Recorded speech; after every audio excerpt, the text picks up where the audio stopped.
Lecture number 14 में chapter number 6 आपकी किताब का स्टार्ट किया था फंक्शन से मुतालिक जो है इसके अंदर हमने सेक्शन 6.5 तक डिस्कस कर लिया था। तो क्यों इस्तेमाल किए जाते हैं, तो दो मेजर एडवांटेजेस जो लास्ट टाइम भी डिस्कस किए थे इसके कि first of all is divide and conquer.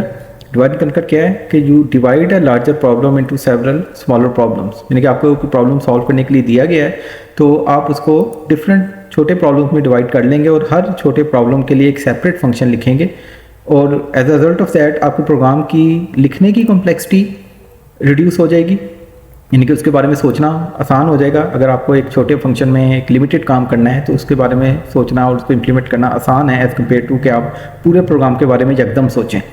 तो लॉजिकली सेपरेट पोर्शंस में डिवाइड कर लें अपने प्रॉब्लम को और उसको फिर अलग फंक्शन की सूरत में इम्प्लीमेंट करें and in this way your program becomes more modular. Modular से अगेन उसकी कॉम्प्लेक्सिटी भी आप मैनेज कर सकते हैं इम्प्लीमेंटेशन के हवाले से भी, और लेटर ऑन कोई अगर प्रोग्राम आपका पढ़ रहा है तो रीडर के लिए भी जिसने आपका प्रोग्राम पढ़ के समझना है और लेटर ऑन लेट्स सपोज उसके अंदर कोई चेंजेस करनी है तो उसके लिए भी फंक्शन के थ्रू जो प्रोग्राम लिखा गया होगा उसको पढ़ना और समझना ज़्यादा आसान होगा, चूँकि उसमें हर लॉजिकल सेपरेट टास्क एक सेपरेट फंक्शन की सूरत में इम्प्लीमेंटेड है। और सिमिलरली अगर किसी को सिर्फ एक स्पेसिफिक फंक्शन ही देखना है तो वो सिर्फ उसी को जाके देख सकता है, उसको पूरा प्रोग्राम देखने की ज़रूरत नहीं है। ये भी एक एडिशनल फ़ायदा हो सकता है। सेकंड एडवांटेज जो हमने डिस्कस किया था लास्ट टाइम वो कोड रीयूज़ का है कि आप फंक्शन एक दफ़ा लिखते हैं और उसको बार बार जितनी बार आप चाहें इस्तेमाल कर सकते हैं। लाइब्रेरी फंक्शन जिस तरह हम पहले यूज़ करते आए हैं, सी मैथ के फंक्शन हो गए, दूसरी लाइब्रेरीज के फंक्शन हो गए C++ के अंदर, तो they again reinforce this concept of code reuse. तो अब आपसे ऑनवर्ड जो फंक्शन आप लिखना शुरू करेंगे वो भी आप एक प्रोग्राम में लिखा है तो लेटर ऑन उसकी ज़रूरत पड़ती है किसी और प्रोग्राम में तो वो पूरे का पूरा फंक्शन उठा के अपने दूसरे प्रोग्राम में मूव कर सकते हैं, उसकी लॉजिक को एज सच यूज़ कर सकते हैं। Those might be small functions containing let's suppose 5 to 10 lines of code, or you might reuse larger functions as well containing hundreds of lines of code. So last time ये कुछ बातें की थी कि function आप डिफाइन कैसे करेंगे, उसको कॉल कैसे करेंगे, प्रोटोटाइप क्यों लिखते हैं फंक्शन की। हमने पहले डिस्कस किया था कि आपको ये तमाम फंक्शंस जहाँ तक फंक्शन की प्रोटोटाइप मैंने यहाँ पे लिखी हैं, अगर आप चाहते हैं कि इनको मेन में यूज़ करें तो इनकी डेफिनेशंस मेन से पहले आपको देनी पड़ेंगी। अगर नहीं देंगे तो मेन में जब यूज़ कर रहे होंगे तो एरर आ जाएगी। तो उसका एक वे अराउंड क्या है कि आप चाहते हैं कि नहीं जी मेन की डेफिनेशन ही सबसे पहले आए, बाकी तमाम फंक्शन की डेफिनेशन उसके बाद आए। तो उसका तरीक़ेकार क्या है कि आप मेन से पहले सिर्फ उस फंक्शन की प्रोटोटाइप दे दें। तो प्रोटोटाइप में आप क्या स्पेसिफाई करते हैं, आप सिर्फ उसका रिटर्न टाइप स्पेस उसका नाम और उसकी पैरामीटर लिस्ट, ये तीन चीज़ें टर्मिनेटेड बाय सेमीकोलन दे देते हैं। तो this is the prototype of the function my function which is not returning anything, name उसका माई फंक्शन है, कोई पैरामीटर नहीं ले रहा। This is the prototype of a function sum जो कि 2 इंटीजर पैरामीटर्स ले रहा है, कुछ रिटर्न नहीं करता, नाम उसका सम है। और ये कोर फंक्शन है ट्राई टू मॉडिफाई का फंक्शन है, उसका भी रिटर्न टाइप वॉइड है, कुछ रिटर्न नहीं करता और एक इंटीजर वैल्यू पैरामीटर के तौर पर रिसीव करता है। तो इन प्रोटोटाइप्स को लिखने का फ़ायदा क्या होता है कि आप मेन के अंदर ये फंक्शन यूज़ कर सकते हैं और उनकी डेफिनेशन भी later on in your program आप प्रोवाइड कर सकते हैं, जैसा कि मैंने यहाँ पे लिखी। डेफिनेशन स्टिल ऑब्वियसली देनी पड़ेगी लेकिन उस डेफिनेशन का लिखना आप मेन के बाद तक डिले कर सकते हैं उसे। सो ये प्रोटोटाइप का मेनली फ़ायदा है। फंक्शन डेफिनेशन की अगर बात करें तो this is the definition of function sum जो कि हमने लास्ट टाइम भी लिखा था। This is the starting from here till here is the definition of the function sum. इसके अंदर जो पहली लाइन है लास्ट टाइम भी इसकी बात की थी, this is called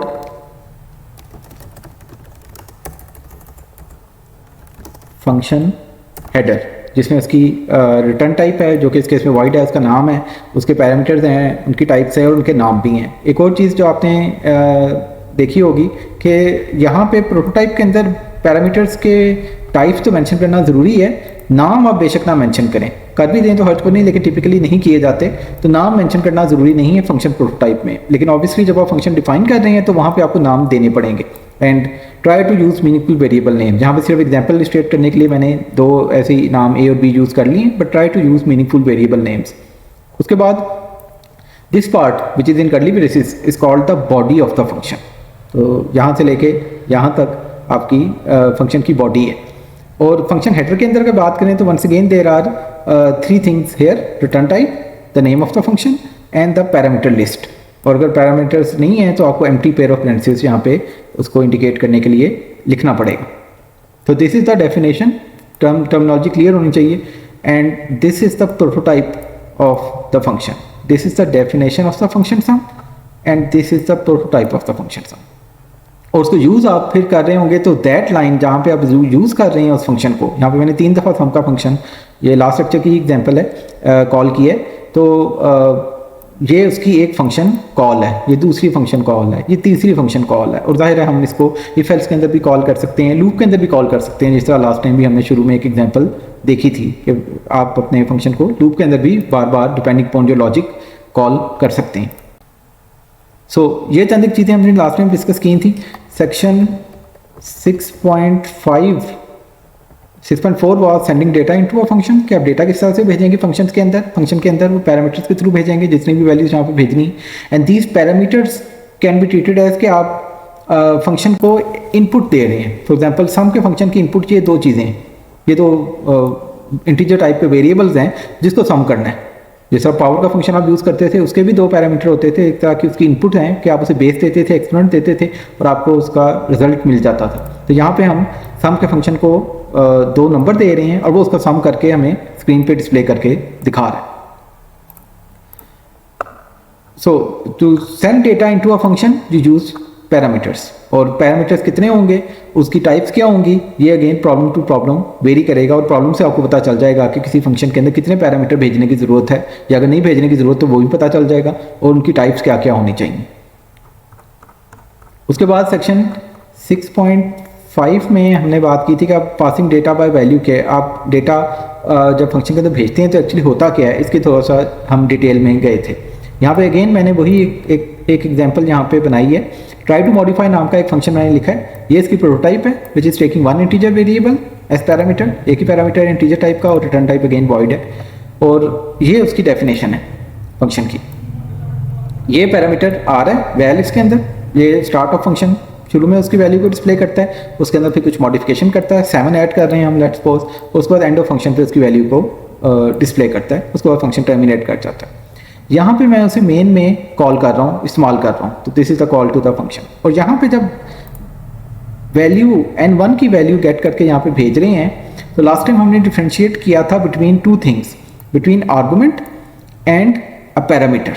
so val here, variable val in the definition of this function is called a parameter. At the time of the calling of the function, जब मैं यहाँ पे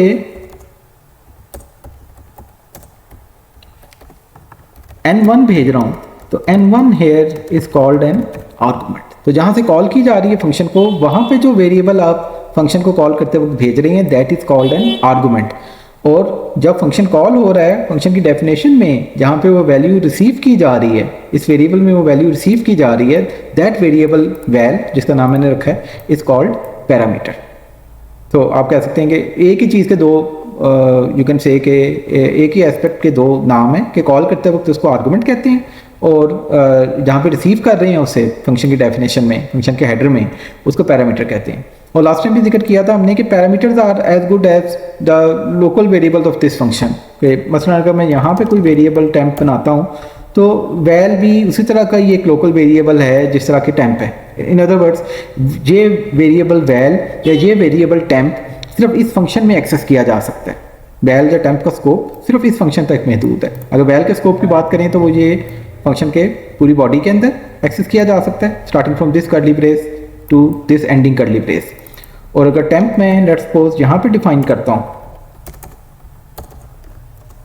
यहाँ पे डिफाइन करता हूँ, तो टेम्प का स्कोप क्या है? टेम्प का स्कोप ऑब्वियसली इस लाइन से ऑनवर्ड्स फंक्शन के एंड तक है। जाहिर है टेम्प वेरिएबल अपनी डेफिनेशन से पहले फंक्शन के अंदर एक्सेस नहीं किया जा सकता। तो इसका स्कोप कहाँ से कहाँ तक है? इस लाइन से जहाँ पे मैंने डिफाइन किया है, इससे ऑनवर्ड फंक्शन के एंड तक है।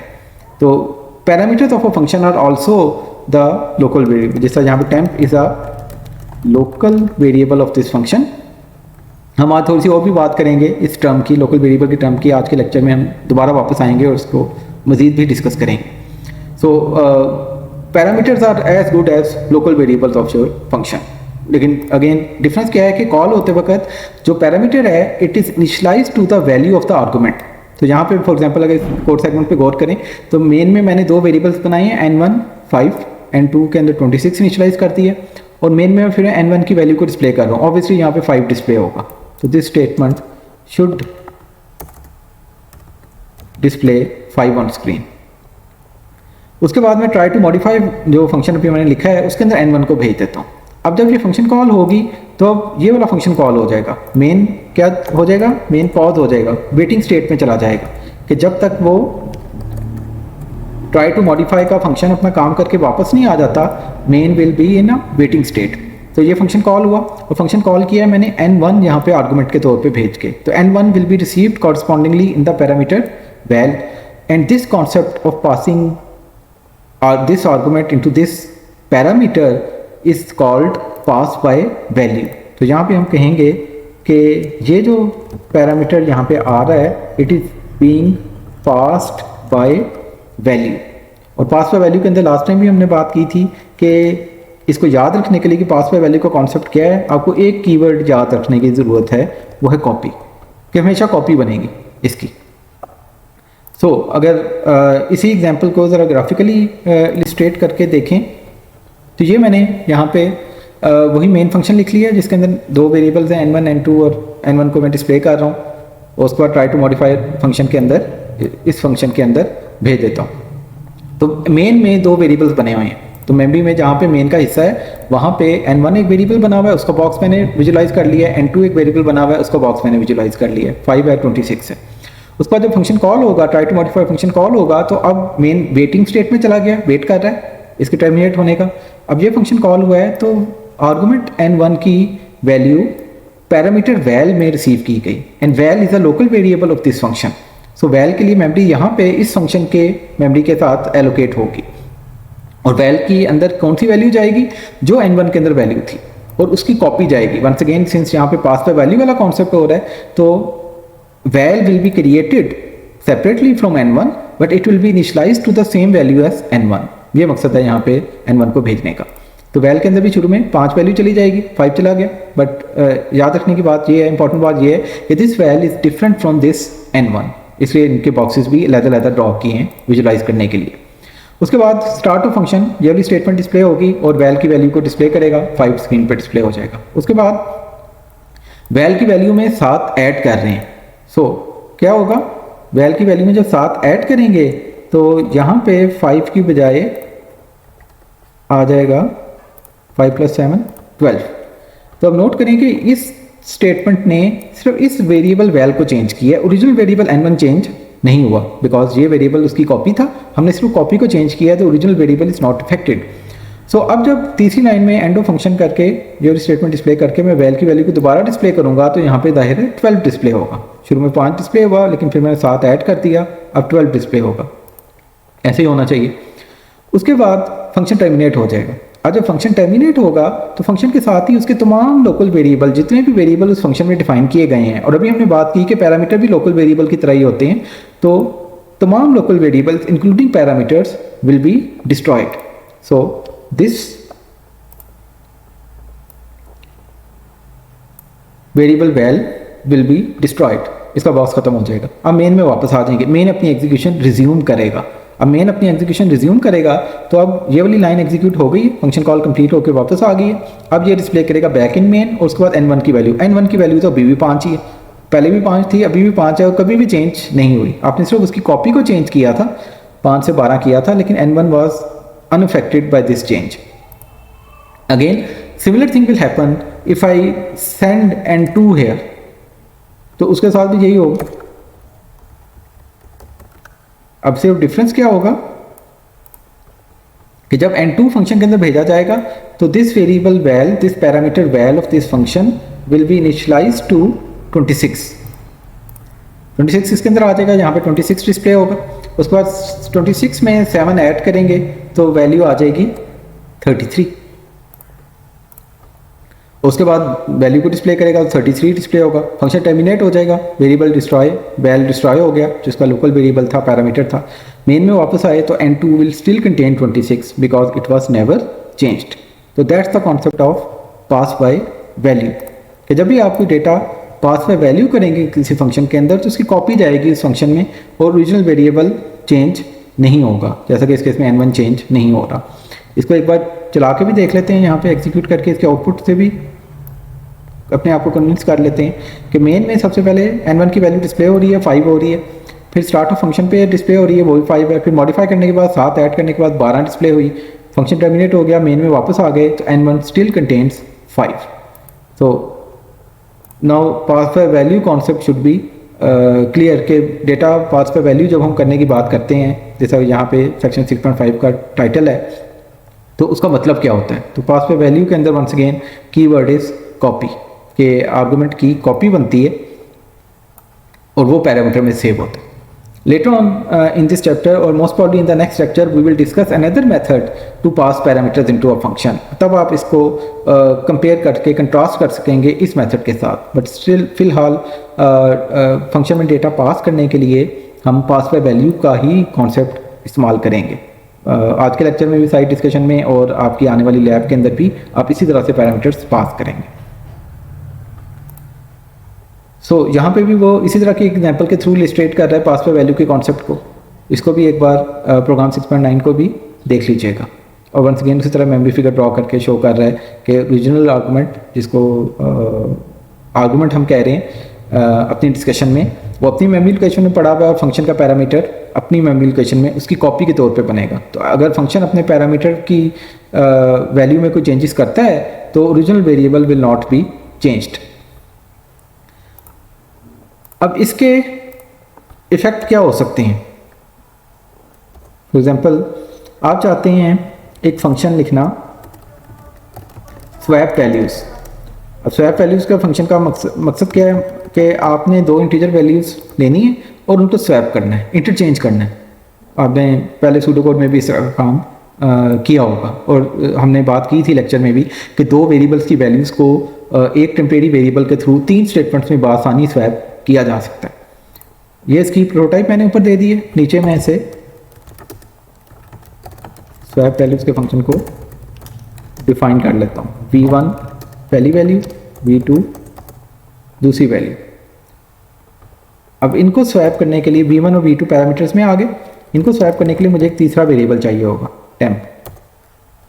तो टेम्प में मैं पहले v1 की वैल्यू स्टोर कर देता हूँ, तो v1 की वैल्यू सेव होगी, स्टोर होगी। अब मैं v1 की पुरानी वैल्यू में टेम्प में सेव कर चुका हूँ, तो अब मैं v1 में v2 की वैल्यू सेव कर लेता हूँ। तो v2 की पुरानी वैल्यू v1 में चली गई and finally I copy the old value of v1 which was stored in temp back to v2. So these three statements have the effect of combined together, they have the effect of swapping the variable v1 and v2. इसको again illustrate करने के लिए हम यहाँ पे इन swap values या before swapping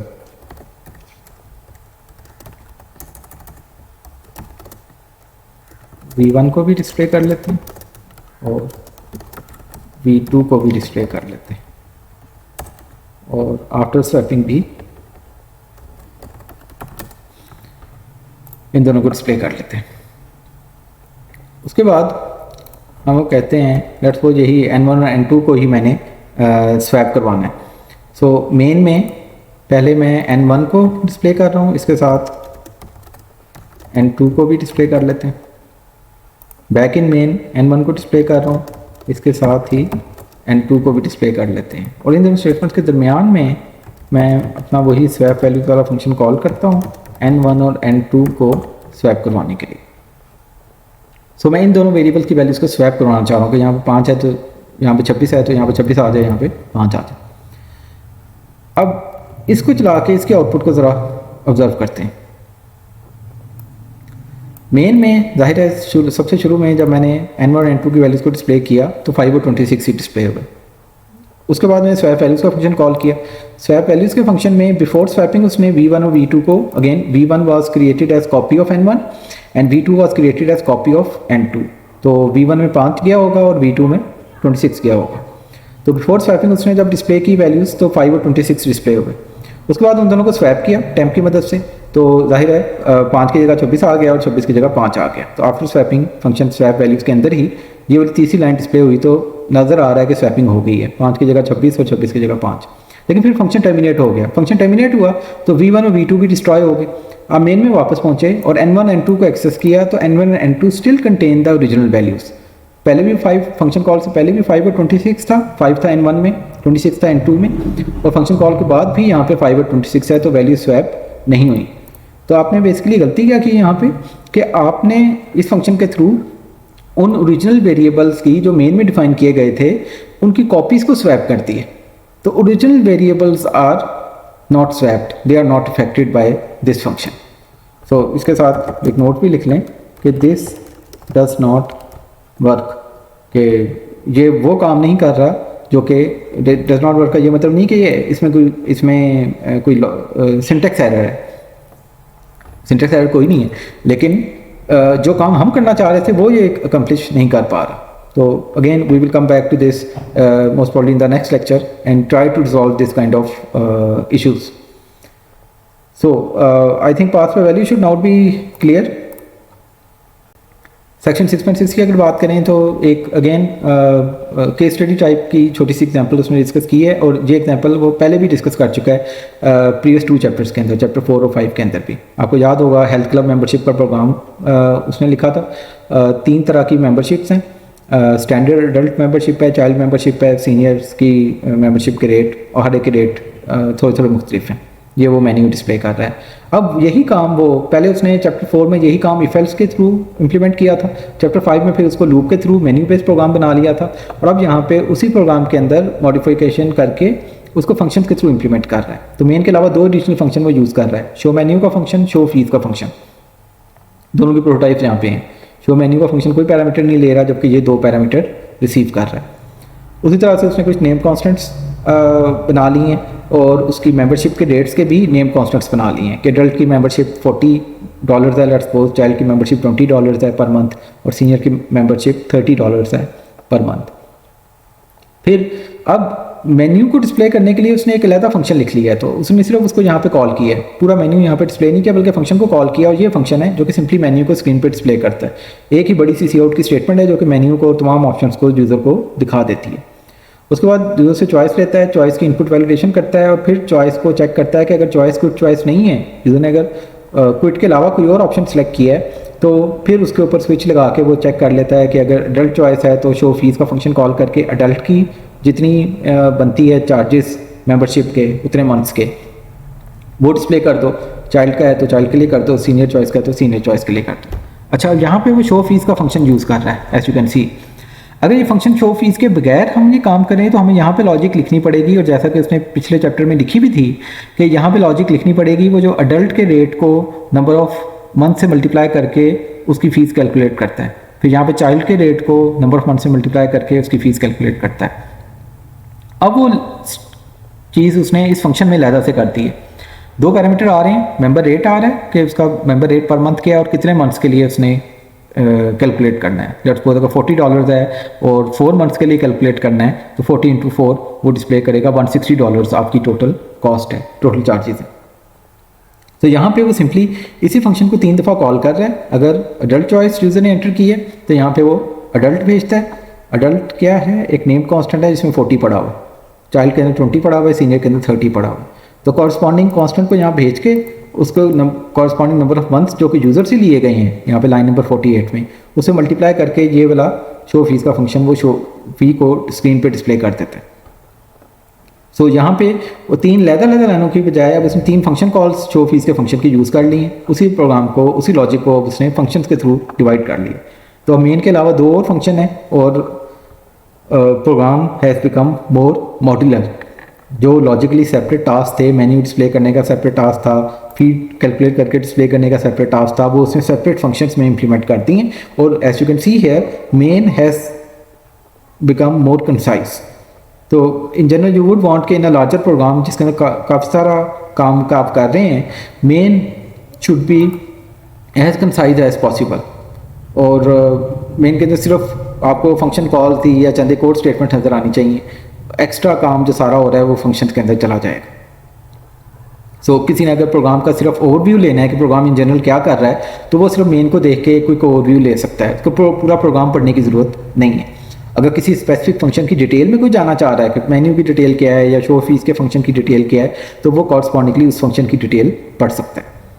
and this also helps for larger software programmes. अगर team of programmers ने, एक प्रोग्रामर ने नहीं बल्कि मल्टीपल प्रोग्रामर्स ने मिलकर कोई पीस ऑफ सॉफ्टवेयर लिखना है, तो वहाँ पे भी ये मॉड्यूलर प्रोग्रामिंग की अप्रोच हेल्पफुल होगी, काम आएगी कि आप प्रोग्राम को मल्टीपल डिफरेंट फंक्शंस में डिवाइड कर लें और हर फंक्शन एक प्रोग्रामर को असाइन कर दें, वो हर कोई अपना अपना फंक्शन लेके आए, इम्प्लीमेंट करके, टेस्ट करके, उसको फिर मर्ज करके एक प्रोग्राम में उसको एक प्रोग्राम का पार्ट बना दें। यहीं पे इसमें पूरी डिस्क्रिप्शन भी दी है, इसी हेल्थ क्लब मेंबरशिप वाले प्रोग्राम की सैम्पल रन भी दी है, तो इसको किताब से पढ़ लीजिएगा। चेकपॉइंट एक्सरसाइज भी एक बार सारी की सारी देख लीजिएगा, कर लीजिएगा, इससे अच्छी अंडरस्टैंडिंग डेवलप हो जाएगी। रिटर्न की स्टेटमेंट 6.7। अच्छा, रिटर्न की स्टेटमेंट हम पहले भी यूज़ करते आए हैं इस कोर्स में। हर प्रोग्राम में हमारा मेन फंक्शन तो होता ही है, हर C++ के प्रोग्राम में मेन फंक्शन होता है, तो उसके अंदर एंड पे हम रिटर्न 0 की स्टेटमेंट लिखते हैं। तो रिटर्न 0 हमने बात की थी कि इस केस में वैल्यू 0 जा रही है, ये जा रही है ऑपरेटिंग सिस्टम को, चूँकि मेन टर्मिनेट हो गया, आपका प्रोग्राम तो टर्मिनेट हो गया, तो अब ये 0 वैल्यू कहाँ जा रही है, ये ऑपरेटिंग सिस्टम के पास जा रही है कि ऑपरेटिंग सिस्टम इस वैल्यू को देख के डिटरमिन कर सकता है कि हाँ जी 0 indicates in this case success. तो रिटर्न का यूज़ हम पहले भी करते आए हैं, फंक्शन को टर्मिनेट करने के लिए बेसिकली इस्तेमाल किया जाता है। और since main is suppose to return an integer value, therefore हम यहाँ पे रिटर्न 0 लिख रहे हैं टू इंडिकेट सक्सेसफुल टर्मिनेशन। अभी तक जो हमने अपने फंक्शन लिखे हैं उनमें से कोई भी वैल्यू रिटर्निंग फंक्शन नहीं था। यहाँ पे हमने चारों फंक्शन जिनकी प्रोटोटाइप यहाँ लिखी हुई हैं, ये चारों के चारों की रिटर्न टाइप वॉइड है, and void is a keyword to indicate के मेरे फंक्शन की कोई रिटर्न वैल्यू नहीं है। तो अगर हमने रिटर्न वैल्यू वाले फंक्शन लिखने हैं जो कि वैल्यू रिटर्न कर रहे हो, तो वो हम कैसे लिख सकते हैं। फॉर एग्जाम्पल, मैं एक फंक्शन अब लिखना चाहता हूँ by going by the same logic कि सम करना है दो वेरिएबल्स का जो पैरामीटर में आ रहे हैं। सम का फंक्शन भी यही काम कर रहा है, लेकिन ये सम का फंक्शन उस सम को स्क्रीन पे डिस्प्ले कर देता है। मैं चाहता हूँ वो फंक्शन सम को स्क्रीन पे ना डिस्प्ले करे, बल्कि कैलकुलेट करके मुझे ला दे, और मेरी मर्जी होगी तो मैं इसे स्क्रीन पे डिस्प्ले कर लूँगा, या कहीं और यूज़ करना है तो कहीं और यूज़ कर लूँगा। तो I want to write a function find sum या कैलकुलेट सम।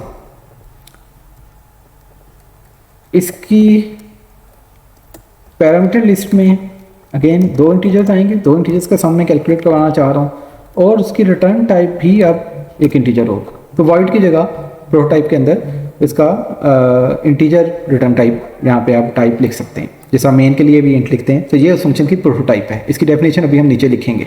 तो प्रोटोटाइप में क्या चेंज आया है, वॉइड की जगह यहाँ पे अब इंट का कीवर्ड आ गया है टू इंडिकेट के मैं दो इंटीजर्स का सम कर रहा हूँ। जाहिर है दो इंटीजर्स का सम इंटीजर ही होगा, तो मैं उस इंटीजर को रिटर्न करूँगा, डिस्प्ले नहीं करूँगा। तो ये कैलकुलेट सम का फंक्शन है, इसको डिफाइन नीचे करते हैं, इंट फंक्शन का नाम कैलकुलेट सम और दो पैरामीटर्स जिनको आपने सम करना है।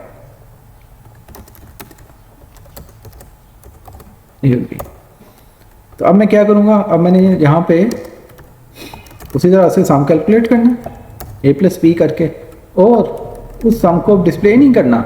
यहाँ पे मैं पहले जो सम का फंक्शन लिखा हुआ है, मैं सम कैलकुलेट करता हूँ, उसको डिस्प्ले कर देता हूँ। अब डिस्प्ले नहीं करना, बल्कि आप सिंपली उसे रिटर्न कर देंगे। तो this is the implementation of that function, definition of that function calculate sum, जिसकी प्रोटोटाइप हमने यहाँ पे ऊपर लिखी। अब इसको मैं यूज़ करना चाहता हूँ लेट्स सपोज अपने प्रोग्राम के अंदर। ये मेरे पास दो वेरिएबल्स हैं n1 n2, और इनका सम मैं कैलकुलेट करवाना चाहता हूँ। तो I will call the function calculate sum n1 n2। Now अगर मैं इसको इसी तरह से चला दूंगा तो देन कुछ भी स्क्रीन पर डिस्प्ले नहीं हुआ, क्योंकि मैंने कोई सी आउट की स्टेटमेंट लिखी नहीं। सी आउट की स्टेटमेंट ना मेन में कोई लिखी और ना कैलकुलेट सम के फंक्शन में कोई स्टेटमेंट लिखी है। पहले जो सम का फंक्शन था उसमें सी आउट की स्टेटमेंट थी और सम डिस्प्ले होता था, जबकि इसमें मैंने लॉजिक चेंज की है कि मैं सम कैलकुलेट करके रिटर्न करवाऊंगा और उसको डिस्प्ले नहीं करूंगा, तो वो डिस्प्ले नहीं कर रहा। हम चाहते हैं कि मेन में जब वैल्यू मेरे पास आ गई है तो उसको मैं अब डिस्प्ले करवाऊँ। सो उसके लिए जब ये फंक्शन कॉल करके मुझे सम भेजेगा, it is returning N integer value. तो इस फंक्शन कैलकुलेट सम की, जिसको मैंने यहाँ पे कॉल किया है, this is the call to that function, इसकी रिटर्न वैल्यू एक इंटीजर टाइप का वेरिएबल है, इंटीजर टाइप की वैल्यू है। तो this function calculates the sum of n1 and n2 and returns the sum as an integer value. अब उस integer value को मैं लेट्स सपोज अपने पास किसी वेरिएबल में सेव करना चाहता हूँ, तो I will use it like this. So this is an assignment statement. इसको अगर और क्लियर करना है तो डेफिनेशन को भी मैं सेपरेट कर देता हूँ। तो इंट एस वेरिएबल डिफाइन कर लिया, उसके बाद कैलकुलेट सम को राइट हैंड साइड पे यूज़ कर रहा हूँ एक असाइनमेंट स्टेटमेंट के। As you know assignment statement works right to left. तो जब वो इस असाइनमेंट स्टेटमेंट पे आएगा, इसको वैल्यूएट करने के लिए आएगा, तो पहले राइट हैंड साइड को वैल्यूएट करेगा and right hand side is a function call. तो पहले फंक्शन कॉल हो जाएगी। फंक्शन कॉल में n1 पहला आर्गूमेंट है, n2 दूसरा आर्गूमेंट है, n1 5 पहले पैरामीटर में आएगा और n2 की वैल्यू 26 वो दूसरे पैरामीटर में रिसीव की जाएगी बाय वैल्यू, यानी कि उसकी कॉपी बनेगी, यानी कि a और b will be created as copies of n1 and n2। उसके बाद वो a और b की वैल्यूज़ को 5 और 26 को ऐड करेगा, सम के वेरिएबल में उसका सम सेव करेगा। सम भी इसका एक लोकल वेरिएबल है, तो लोकल वेरिएबल सम में 31 सेव हो जाएगा, स्टोर हो जाएगा। उसके बाद 31 को रिटर्न कर देगा। अब 31 रिटर्न होके कहाँ आ रहा है, वो यहाँ पे आ रहा है। किसी भी फंक्शन की रिटर्न वैल्यू उस पूरे फंक्शन कॉल की जगह ले लेती है। इन अदर वर्ड्स, जब फंक्शन कॉल करके वापस आया है, अपना काम करके वापस आया है, तो ये पोर्शन जो मैंने यहाँ पे हाईलाइट किया है, इसकी जगह वो वैल्यू आ गई होगी जो कि इस फंक्शन ने रिटर्न की है। And that value in our example is 31 which is the sum of 5 and 26। तो this statement in this particular example can be visualized as s is equal to 31, कि यहाँ पे वो 31 आ रहा है और 31 को मैं इसमें सेव कर रहा हूँ, जिस तरह पहले सेव करता था उसी तरह ही अब भी सेव हो जाएगा। उसके बाद मैं चाहूँ तो अब उसको अपनी मर्जी से डिस्प्ले कर सकता हूँ कि sum of the two values is s। तो अब इस प्रोग्राम को चला के देखते हैं। तो अब जाहिर है मैंने वो सेव की स्टेटमेंट डाल दी है, तो वो 31 आ रहा है, s में सेव हो रहा है और उसकी सम को वो डिस्प्ले कर रहा है। ये चीज़ भी आपके लिए नई नहीं होनी चाहिए, क्योंकि आप पहले पावर का फंक्शन यूज़ करते रहे हैं। फॉर एग्जांपल अगर आपने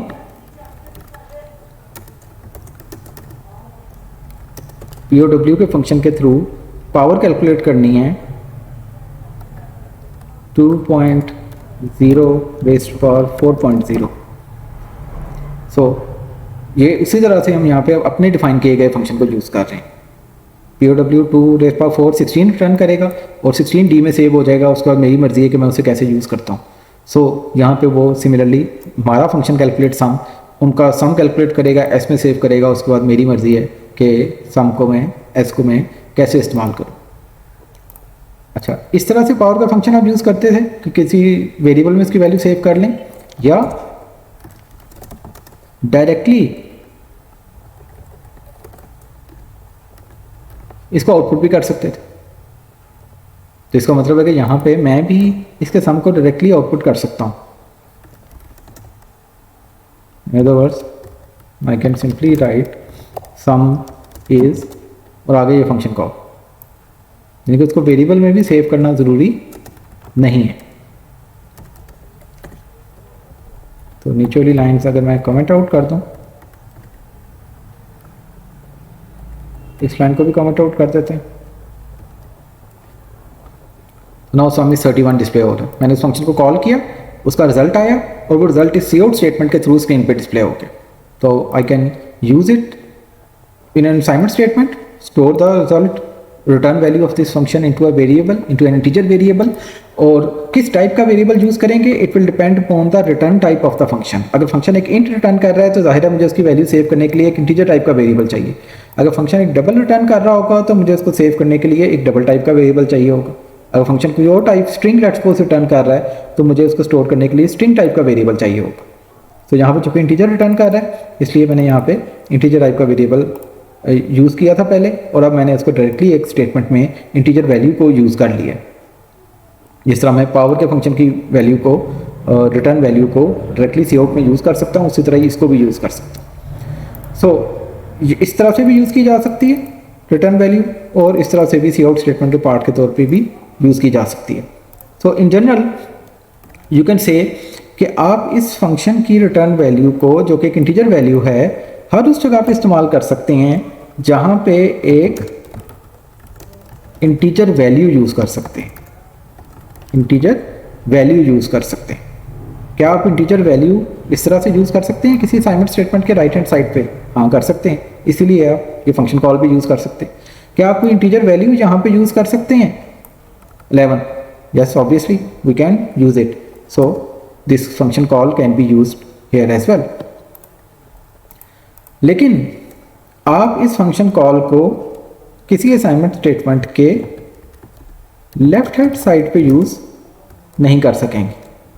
फॉर एग्जाम्पल मैं ये करना चाहता हूँ, अगर n2 इज इक्वल टू 10, तो यहाँ पे वो नहीं चलाएगा और एरर भी देगा कि expression must be modifiable L value. यानी कि आप ये वाली फंक्शन कॉल जो कि एक इंटीजर वैल्यू रिटर्न कर रही है, किसी असाइनमेंट स्टेटमेंट के राइट हैंड साइड पे तो यूज़ कर सकते हैं, लेकिन लेफ्ट हैंड साइड पे यूज़ नहीं कर सकते। So this is an error, this want compile. तो असाइनमेंट स्टेटमेंट के राइट हैंड साइड पे यूज़ कर सकते हैं, बट लेफ्ट हैंड साइड पे यूज़ नहीं कर सकते। सिमिलरली सी आउट की स्टेटमेंट में यूज़ कर सकते हैं, लेकिन अगर आप इसे फंक्शन कॉल को किसी सी इन की स्टेटमेंट में यूज़ करना चाह रहे हैं, तो this will also result in an error, ये भी नहीं चलेगा। सो इन जनरल आप उसे किसी असाइनमेंट स्टेटमेंट के राइट हैंड साइड पे यूज़ कर रहे होंगे या किसी सी आउट स्टेटमेंट के अंदर यूज़ कर रहे होंगे। एक और यूज़ भी हो सकता है इसका। फॉर एग्जांपल आप कहते हैं कि कैलकुलेट सम की रिटर्न वैल्यू आई यहाँ पे, और आप उसमें कोई वैल्यू और ऐड करना चाहते हैं, तो इसको किसी एक्सप्रेशन के अंदर भी यूज़ किया जा सकता है। फॉर एग्जांपल +3 × 5, तो this is a valid expression. तो जो भी वैल्यू आएगी यहाँ पे रिटर्न होके, हमारी एग्जांपल में वो 31 आ रही थी, तो 31 के अंदर यहाँ पे 3 × 5 होगा, पहले 15 ऐड हो जाएगा, और s के अंदर, मैं s को डिस्प्ले करूँ तो s के अंदर चला जाएगा 46, as you can see 46 display हो गया। So I can use this function call in a cout statement. I can use it on the right hand side of an assignment statement, or I can use it in an expression. अब वो expression किसी assignment statement के right hand side पे भी हो सकता है, वो पूरा expression कोई cout statement के अंदर भी हो सकता है कि डायरेक्टली मैं उसको कहीं सेव नहीं कर रहा, बट डायरेक्टली उसको स्क्रीन पे डिस्प्ले कर रहा हूँ। यहाँ पे गेन एरर इस वजह से आई है कि मैंने s को भी डिस्प्ले किया हुआ है और s को मैंने वैल्यू साइन नहीं की, तो रन टाइम एरर आई है। सो 46 मैंने डायरेक्टली यहाँ पे डिस्प्ले किया पूरे एक्सप्रेशन के तौर पे, तो वो भी डिस्प्ले किया जा सकता है। तो इन जनरल जैसा मैंने यहाँ पे बताया कि आप इस फंक्शन की रिटर्न वैल्यू को, इस फंक्शन कॉल को हर जगह यूज़ कर सकते हैं जहाँ पे कोई इंटीजर वैल्यू आप यूज़ कर सकते हैं। उसकी चंद एग्जाम्पल भी हमने यहाँ पे डिस्कस कर ली। So this was our first value returning function, which was taking two integers and returning their, calculating and returning their sum. Similarly product का भी एक function आप बना सकते हैं। अच्छा, फंक्शन के नेमिंग के लिए भी लास्ट टाइम भी लेक्चर में जिक्र हुआ था कि आपने फंक्शंस को भी उसी तरह से मीनिंगफुल नाम देने हैं जिस तरह वेरिएबल्स को मीनिंगफुल नाम देते हैं। तो और नेमिंग कन्वेंशन भी वही अडॉप्ट करेंगे, कैमल के नोटेशन में ही यूज़ करेंगे कि अगर मल्टीपल वर्ड्स हैं तो एक वर्ड है तो तमाम स्मॉल, अगर मल्टीपल वर्ड्स हैं तो सेकंड वर्ड से ऑनवर्ड हर एक का पहला लेटर कैपिटलाइज कर देंगे। तो यहाँ पे 2 वर्ड्स हैं कैलकुलेट सम, तो कैलकुलेट का सी छोटा ही रहेगा लेकिन सम का एस आपने बड़ा कर दिया। तो वही कैमल के नोटेशन आप फंक्शंस की नेमिंग के लिए भी यूज़ करेंगे जिस तरह आप वेरिएबल की नेमिंग के लिए यूज़ करते थे।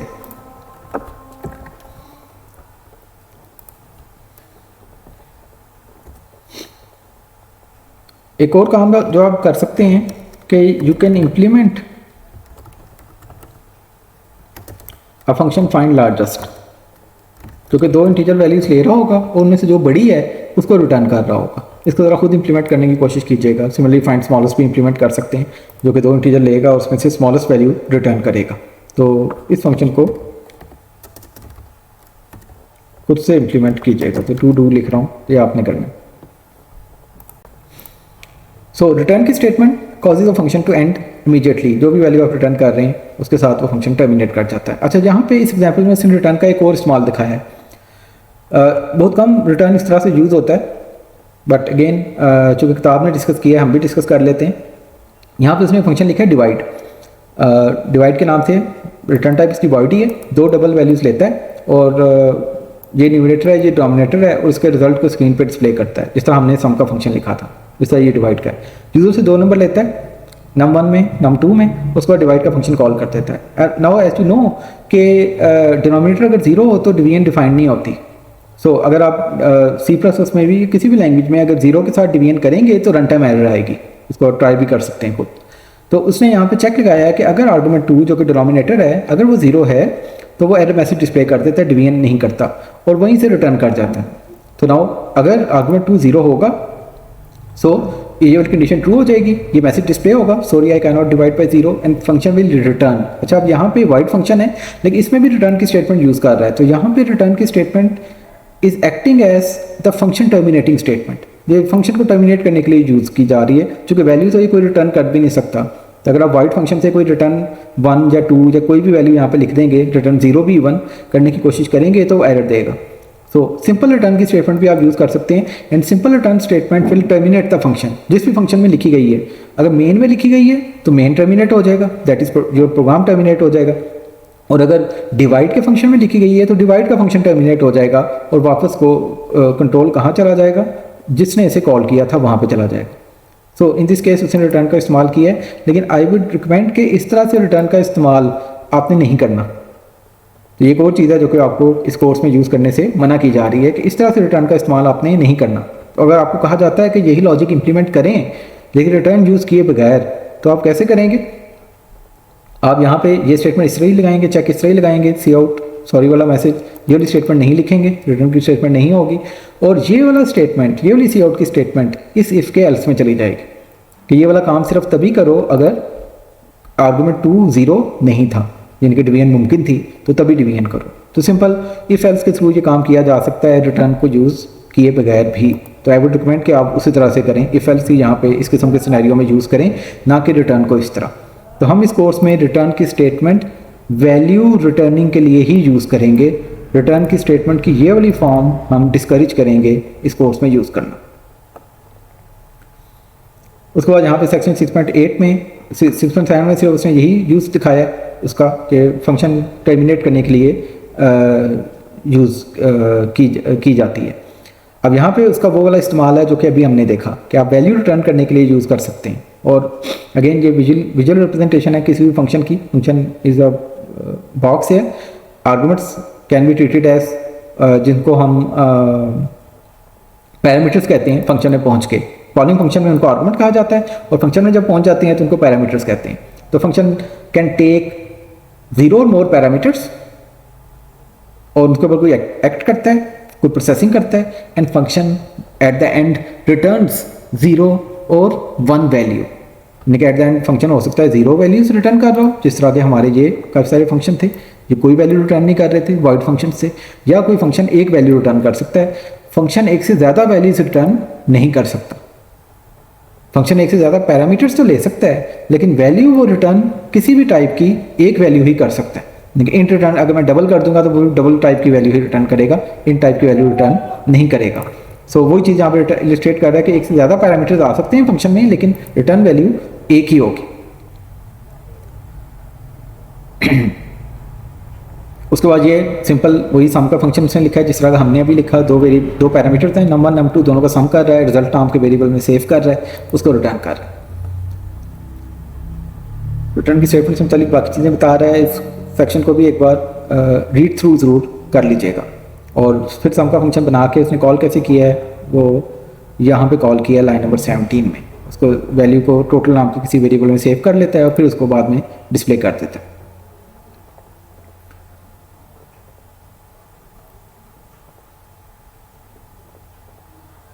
सेक्शन प्रोग्राम 6.13 के अंदर अब वो रिटर्न का एक और यूज़ बता रहा है। इसको भी पहले एग्जांपल के थ्रू समझने की कोशिश करते हैं कि आपने लेट्स सपोज यूज़र से मार्क्स की इनपुट लेनी और वो वैल्यू रिटर्न करनी। तो आप गेट मार्क्स का फंक्शन लिख रहे हैं, इसका पैरामीटर कोई नहीं, यानी कि इनपुट आप इसमें कुछ नहीं भेज रहे, यूज़र को ये प्रॉम्प्ट करेगा और यूज़र को प्रॉम्प्ट करने के बाद यूज़र से जो भी वैल्यू आएगी उसको चेक करके यहाँ पे रिटर्न करेगा। यूज़र ने जो भी मार्क्स की वैल्यू एंटर की है उसको यहाँ पे रिटर्न करवाएगा। तो it is N input taking function. User से इनपुट लेने के लिए आप गेट मार्क्स के फंक्शन को यहाँ पे यूज़ कर रहे होंगे। इसको ज़रा इम्प्लीमेंट करते हैं। गेट मार्क्स का फंक्शन इम्प्लीमेंट करने लगे और इसमें हम लेट्स सपोज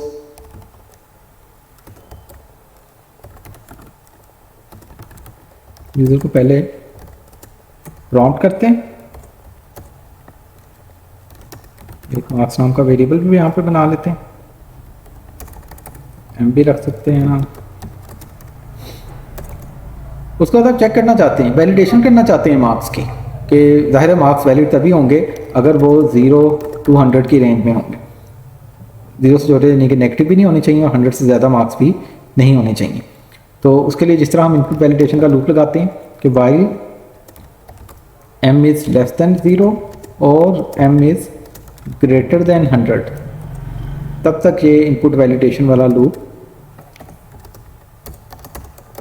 चलता रहेगा। और उसमें क्या करेंगे, उसमें ज़ाहिर है एरर मैसेज डिस्प्ले करेंगे, इनवैलिड मार्क्स री एंटर मार्क्स और दोबारा इनपुट लेके फिर ऊपर चले जाएंगे, फिर चेक करेंगे अगर वो दोबारा से इनवैलिड मार्क्स तो नहीं दे रहा, अगर दे रहा है तो फिर एरर मैसेज दो। तो तब तक लूप चलता रहेगा जब तक वैलिड वैल्यू ना आ जाए। एट द एंड जब वैलिड वैल्यू आ जाएगी तो उसको हम फंक्शन से रिटर्न कर देंगे, चूँकि हमने वैलिड वैल्यू ही लेनी थी। उसके बाद मेन को वापस भेज देंगे, कॉलिंग फंक्शन को वापस भेज देंगे। तो यहाँ पे हम गेट मार्क्स का फंक्शन, पहले इसके नाम पे भी ज़रा गौर करें। इस तरह के जितने भी फंक्शन आप इनपुट टेकिंग फंक्शन बनाएंगे उनके नाम गेट से शुरू हो रहे होंगे टिपिकली।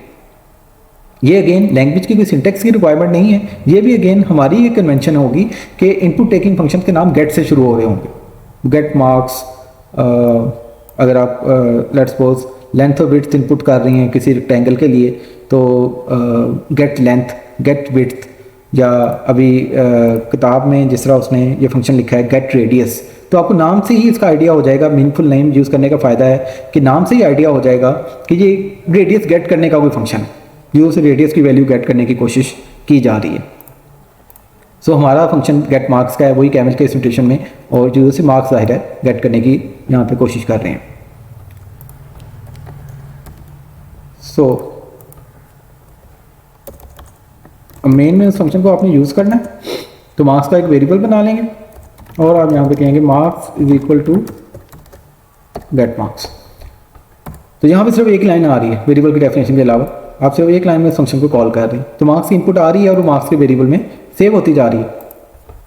उसके बाद आप उसको डिस्प्ले करना चाहें डिस्प्ले कर सकते हैं, इफ एल्स में यूज़ करना चाहें, अगर ग्रेड की कैलकुलेशन करना चाह रहे हैं तो वो लॉजिक इंप्लीमेंट कर सकते हैं। मैं सिंपली यहाँ पे इस वक्त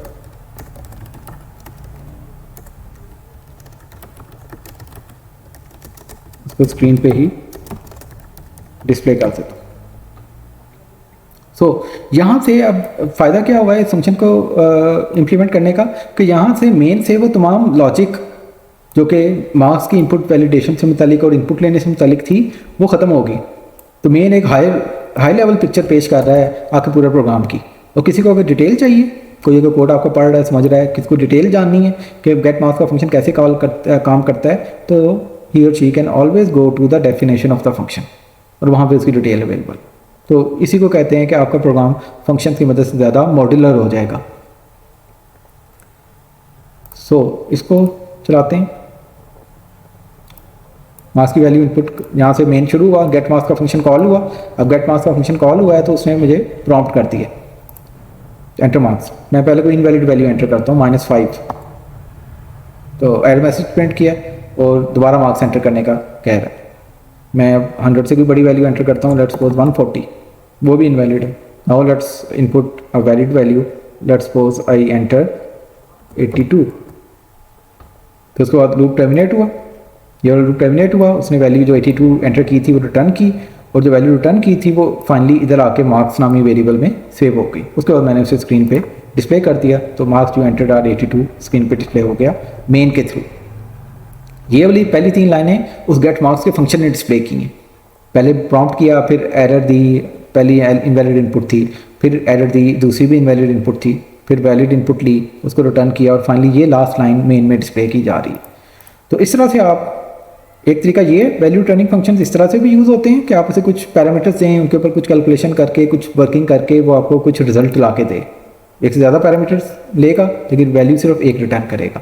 और वैल्यू रिटर्निंग फंक्शन का इस्तेमाल ऐसे भी किया जा सकता है कि आप उससे इनपुट लेने का काम करें, इनपुट और वैलिडेशन की तमाम लॉजिक फंक्शन में डाल दें और उसको सिर्फ मेन में इस तरह से इस्तेमाल कर लें। एंड अगेन जिस तरह हमने पहले किया था कि आप ये भी कर सकते हैं कि डायरेक्टली अगर आप मार्क्स की वैल्यूज़ को सेव नहीं करना चाह रहे मेन में किसी वेरिएबल में, तो you can simply output it on screen. तो जो भी वैल्यू आई होगी वो स्क्रीन पे डिस्प्ले हो जाएगी। साथ में अगर ये मैसेज भी प्रिंट करना है तो वो भी प्रिंट करवा सकते हैं। तो this way you can implement it as well. Let's suppose पहले मैं कोई बड़ी सी वैल्यू एंटर कर देता हूँ, उसके बाद फाइनली वैलिड वैल्यू एंटर करता हूँ 50, तो 50 स्क्रीन पे डिस्प्ले हो जाएगा। यहाँ पे आप तीसरी लाइन के स्टार्ट पे देख सकते हैं। तो लेकिन टिपिकली चूँकि आपको वैल्यू कहीं स्टोर करनी होगी, फर्दर कैलकुलेशन में यूज़ करनी होगी शायद, तो उसको किसी वेरिएबल में आप सेव कर रहे होंगे, ऑल्दो के इस तरह भी इस्तेमाल कर सकते हैं। सिंस गेट मार्क्स का फंक्शन एक इंटीजर वैल्यू रिटर्न कर रहा है, तो मैं उसे डायरेक्टली एक काउट की स्टेटमेंट में भी यूज़ कर सकता हूँ। I might even add something into it, get marks plus 10 let's suppose, तो ये एक एक्सप्रेशन बन जाएगा, this is the integer value return by the function get marks. ये इंटीजर वैल्यू यहाँ पे आएगी और उसमें 10 ऐड करेगा, उस एक्सप्रेशन को वैल्यूट करके जो वैल्यू आएगी उसको स्क्रीन पे डिस्प्ले कर देगा। फॉर एग्जांपल इसको अगर चला के देखें जल्दी से, तो यहाँ पे मैं लेट्स सपोज एंटर करता हूँ 50, तो डिस्प्ले कर रहा है 60, उसमें 10 ऐड करके। तो हर उस जगह आप इस फंक्शन को यूज़ कर सकते हैं, इस फंक्शन कॉल को यूज़ कर सकते हैं जहाँ पे आप कोई इंटीजर टाइप की वैल्यू यूज़ कर रहे होंगे।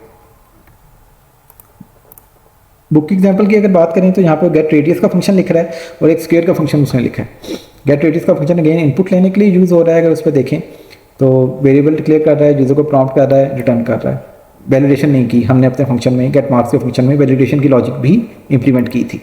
फिर स्क्वायर का फंक्शन है जो कि एक वेरिएबल लेता है, एक पैरामीटर लेता है, उसका स्क्वायर करता है, उसको अपने आप से मल्टीप्लाई करके रिटर्न कर देता है। एक लाइन का फंक्शन इस्तेमाल कहाँ पे कर रहा है? अब यहाँ पे अगर देखें तो उसने एक नेम कांस्टेंट बनाया है पाई। नेम कांस्टेंट हम पहले बात कर चुके हैं। रेडियस एरिया के वेरिएबल बनाए हैं, आउटपुट की फॉर्मेटिंग सेट कर रहा है, फिर डिस्प्ले करता है कि प्रोग्राम कर क्या रहा है, this program calculates the area of a circle. तो उसके बाद गेट रेडियस के फंक्शन को कॉल करता है। उसी तरह से इस तरह हमने गेट मार्क्स के फंक्शन को कॉल किया था। आंसर आता है, जो रिटर्न वैल्यू आती है उसको रेडियस नामी वेरिएबल में सेव करता है। फिर यहाँ पे अब स्क्वायर वाला फंक्शन कॉल हो रहा है। स्क्वायर ये जो कॉल कर रहा है ये वाला फंक्शन है जो उसने खुद ही इंप्लीमेंट किया है नीचे। रेडियस का स्क्वायर बेसिकली सर्कल की एरिया कैलकुलेशन का प्रोग्राम है। तो सर्कल का एरिया होता है पाई आर स्क्वायर, तो ये आर स्क्वायर है, उसको पाई से मल्टीप्लाई करता है, एरिया में सेव करता है, उसको डिस्प्ले करता है। सो दोनों uses of a value returning function, दो तरह से वैल्यू रिटर्निंग फंक्शन यूज होते हैं, वो यहाँ पे इलिस्ट्रेट हो रहे हैं कि कुछ एक या एक से ज़्यादा वैल्यूज ले फंक्शन, उसकी कुछ कैलकुलेशन करके प्रोसेसिंग करके रिटर्न करे, या इनपुट टेकिंग के लिए यूज़ कर रहा है एक वैल्यू रिटर्निंग फंक्शन को। अगेन जितनी भी डिस्कशन इसने यहाँ पे की है इस फंक्शन की, इस प्रोग्राम की, उसको किताब से एक बार ज़रूर पढ़ लीजिएगा। एक और एग्जांपल उसने दी है कि मेन की लॉजिक को आप एक प्रोग्राम के अंदर डिवाइड कर सकते हैं इनटू 3 सेपरेट स्टेप्स। कि शो इंट्रू कि आप एक्सप्लेन करें यूज़र को कि आपका प्रोग्राम एक्चुअली कर क्या रहा है, जो इनपुट आपसे ले रहा है, यूज़र से ले रहा है, दैट इज़ वो क्या होगी और ये करेगा क्या। Again it's a good practice कि आपका प्रोग्राम सबसे पहले डिस्प्ले करे एक मैसेज यूज़र के लिए कि हाँ जी मेरा प्रोग्राम क्या करेगा, और फिर ताकि यूज़र को कॉन्टेक्स्ट उसका क्लियर हो जाए और फिर यूज़र इनपुट प्रोवाइड कर सके। गेट कप्स एक और फंक्शन है, जैसा कि इसके नाम से जाहिर हो रहा है, गेट का लफ्ज़ आ रहा है इसके नाम में, इसका मतलब ये भी इनपुट टेकिंग का कोई फंक्शन होगा।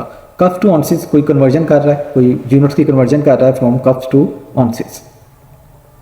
तो 3 फंक्शन है, show intro, get cups and cups to ounces. Show intro का फंक्शन सिंपली एक सी आउट स्टेटमेंट के थ्रू यूजर को बताता है कि क्या करेगा ये प्रोग्राम। तो this program converts measurements in cups, cups के यूनिट से ऑन्सेस के यूनिट में कन्वर्ट करेगा। और फॉर्मूला क्या है, वो एक cup is equal to 8 fluid ऑन्सेस।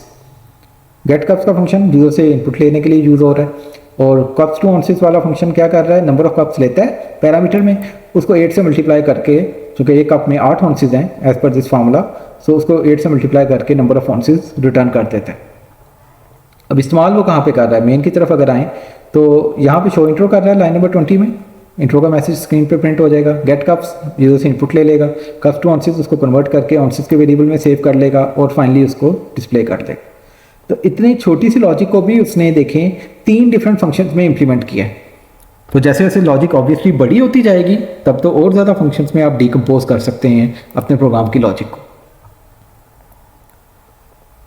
Similarly आप दूसरी टाइप्स की तरह बूल वैल्यू भी रिटर्न कर सकते हैं। अब यहाँ पे जिस तरह उसने एग्जांपल दी है, बूल रिटर्निंग फंक्शंस टिपिकली इसी तरह का काम कर रहे होंगे और उनके नाम भी टिपिकली इसी तरह के ही होंगे। जिस तरह हमने फ्लैग वेरिएबल्स की बात की थी तो उनके नाम भी इससे शुरू होते हैं नेमिंग कन्वेंशन के अंदर।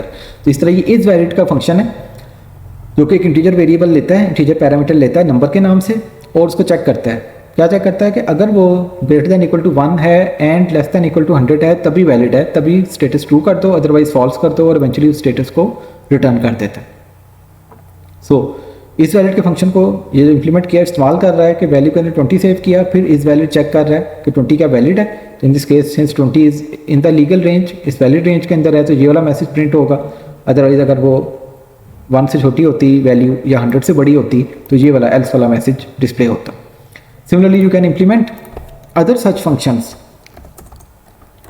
For example, आप implement कर सकते हैं is positive एक फंक्शन जो कि एक पैरामीटर ले रहा हो उसको चेक करके बताया कि वो वैल्यू पॉजिटिव है या नहीं। सिमिलरली इज नेगेटिव का एक फंक्शन इंप्लीमेंट कर सकते हैं। सिमिलरली इज इवन का फंक्शन इंप्लीमेंट कर सकते हैं depending upon your use. Is odd का फंक्शन इंप्लीमेंट कर सकते हैं। इज प्राइम का फंक्शन इंप्लीमेंट किया जा सकता है जो कि एक इंटीजर वैल्यू ले और उसको चेक करके बताए कि वो नंबर प्राइम है या नहीं है। या सिमिलरली आपने परफेक्ट नंबर वाला काम किया हुआ है तो उसकी लॉजिक को भी आप एक फंक्शन की शक्ल आप दे सकते हैं। इज परफेक्ट जो कि इंटीजर वेरिएबल आ रहा है यहाँ पे पैरामीटर में, उसको चेक करके बताए कि वो नंबर परफेक्ट है कि नहीं है। सारा वही काम करेगा, उसके डिवाइजर चेक करेगा, डिवाइजर्स का सम चेक करेगा वगैरह वगैरह। सो टिपिकली जो Boolean returning function, Boolean value returning functions होते हैं उनके नाम इज से शुरू हो रहे होते हैं। जिस तरह हमने अभी बात की इनपुट टेकिंग फंक्शन गेट से शुरू हो रहे होंगे नाम, और जो बुलियन वैल्यू रिटर्निंग फंक्शन हैं उनके नाम टिपिकली इससे शुरू हो रहे होंगे। यहाँ पे अगेन इज इवन का फंक्शन उसने इंप्लीमेंट भी किया है। तो अगर वैल्यू इवन है तो डिस्प्ले करता है कि वैल्यू इज इवन, नहीं तो डिस्प्ले करता है वैल्यू इज ऑड। और चेक कैसे कर रहा है, वही इफ एल्स का स्ट्रक्चर कि अगर number modulus 2 is equal to 0 तो स्टेटस ट्रू कर दो, अदरवाइज स्टेटस फॉल्स कर दो, उसके बाद उसे रिटर्न कर दो। आप इसको अगेन अगर स्टेटस का वेरिएबल नहीं भी यूज़ करते उसके बगैर भी इंप्लीमेंट कर सकते हैं। For example you can simply से कि जो वैल्यू मैं से इंप्लीमेंट भी यहीं पे कर रहा हूँ, तो यू कैन सिंपली चेक कि if we mod 2 is equal to 0, अगर वो नंबर 2 से पूरा पूरा डिवाइड होता है तो return true, else return false. तो वेरिएबल भी यूज़ नहीं किया, सिंपली रिटर्न के अंदर ही ट्रू लिख दिया और रिटर्न के साथ ही फॉल्स लिख दिया। अगर नंबर इवन होगा तो ये वाली स्टेटमेंट चल जाएगी, इवन नहीं होगा तो ये वाली स्टेटमेंट चल जाएगी। इसने वही काम बूलियन वेरिएबल रख के भी कर लिया। अगेन चेकपॉइंट एक्सरसाइज भी कर लीजिएगा। Local and global variables. Local and global variables, हमने लोकल वेरिएबल की टर्म तो यूज़ की है काफ़ी बार। यहाँ पर भी लिखा हुआ कि मेन के अंदर जो वेरिएबल डिक्लेयर कर रहे हैं ये n1 n2 s या यहाँ पे मार्क्स का वेरिएबल डिक्लेयर किया गया है, ये मेन के लोकल वेरिएबल्स हैं। इन अदर वर्ड्स ये सिर्फ मेन के अंदर एक्सेसिबल है, मेन से बाहर किसी और फंक्शन में, इस फंक्शन में या इसमें एक्सेसिबल नहीं है। सिमिलरली जो इन फंक्शंस में डिक्लेयर किए गए वेरिएबल हैं, फॉर एग्जांपल m एक वेरिएबल है जो कि मैंने गेट मार्क्स में डिक्लेयर किया है, डिफाइन किया है, तो इसका भी स्कोप सिर्फ इस फंक्शन तक महदूद है। इस पोर्शन में ये एक्सेस किया जा सकता है, किसी और फंक्शन में या मेन में एक्सेस नहीं किया जा सकता। सिमिलरली हर एक के जो लोकल वेरिएबल है यहाँ पे a और b सम, ये भी सब तमाम लोकल वेरिएबल्स हैं इस फंक्शन के। v1 v2 temp are the local variables of this function, val is a local variable of this function, a and b are local variables of this function. तो किसी भी फंक्शन में जो value variable आप define करते हैं वो उसके लोकल वेरिएबल हैं। Similarly v is a local variable of this function is e1। तो ये तो है लोकल वेरिएबल्स, उनका स्कोप उसी फंक्शन तक महदूद है। इसके अलावा आप ग्लोबल वेरिएबल्स भी डिफाइन कर सकते हैं। ग्लोबल वेरिएबल्स कहाँ डिफाइन करते हैं? Global variables are defined outside the body of any function. किसी भी फंक्शन की डेफिनेशन से बाहर आप डिफाइन करते हैं।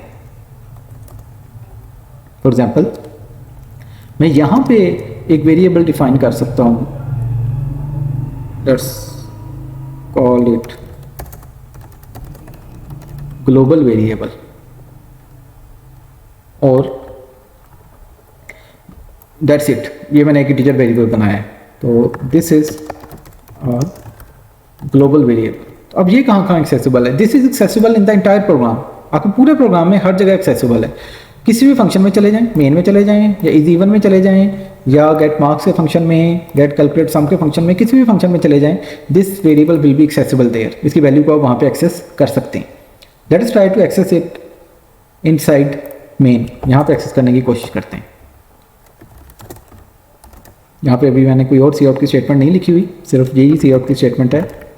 तो ग्लोबल वेरिएबल जो मैंने ऊपर डिफाइन किया उसको यहाँ पे एक्सेस करके डिस्प्ले करने की कोशिश कर रहा हूँ। ये ग्लोबल वेरिएबल मैंने कोई इनिशियल वैल्यू भी नहीं दी। इसको चला के देखते हैं क्या डिस्प्ले हुआ। 0 डिस्प्ले हुआ। रैंडम वैल्यू या गार्बेज वैल्यू नहीं डिस्प्ले हुई। दोबारा चला के देखें, अगेन 0 डिस्प्ले होगा। अगर आप किसी लोकल वेरिएबल के साथ ऐसा ही करें, फॉर एग्जाम्पल ये मार्क्स का एक वेरिएबल मैंने अभी डिफाइन किया है, in the previous line initialize नहीं किया अभी, और इसको अगर डिस्प्ले करें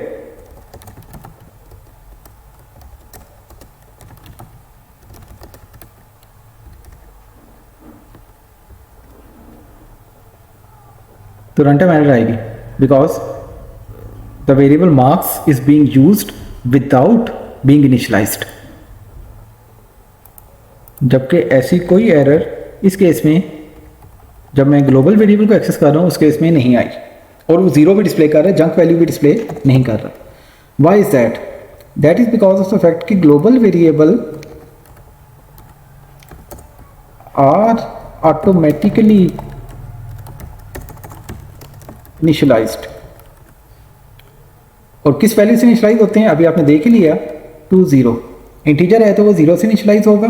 सिमिलरली अगर कोई और इंटेग्रल डेटा टाइप है तो उसकी 0 वैल्यू से इनिशियलाइज होगा। फॉर एग्जांपल अगर करैक्टर है तो वो नल करैक्टर से इनिशियलाइज होगा। करैक्टर की जो 0 वैल्यू है, इनके 0 जिस करैक्टर का आस्की कोड है उस करैक्टर से इनिशियलाइज होगा और वो नल करैक्टर कहलाता है। सिमिलरली अगर डबल टाइप का एक ग्लोबल वेरिएबल मैं यहाँ पे डिफाइन करता हूँ, लेट्स गो GD के नाम से,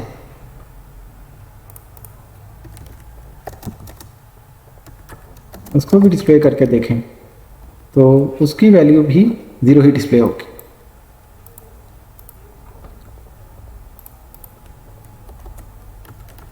अगर स्ट्रिंग टाइप का कोई ग्लोबल वेरिएबल डिफाइन करते हैं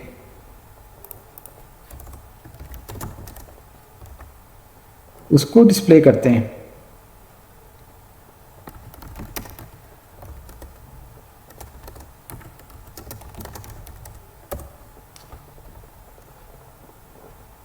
तो एम्प्टी स्ट्रिंग डिस्प्ले होगी। दिस इज, मैंने str यहाँ पे स्ट्रिंग इसके बाद str डिस्प्ले किया है तो कुछ डिस्प्ले नहीं हुआ। This is an empty string. तो जो भी इसकी डिफ़ॉल्ट वैल्यू होगी, तमाम ग्लोबल वेरिएबल्स अगर मैं ऐसे इनिशियल वैल्यू नहीं देता, are initialized to their default values.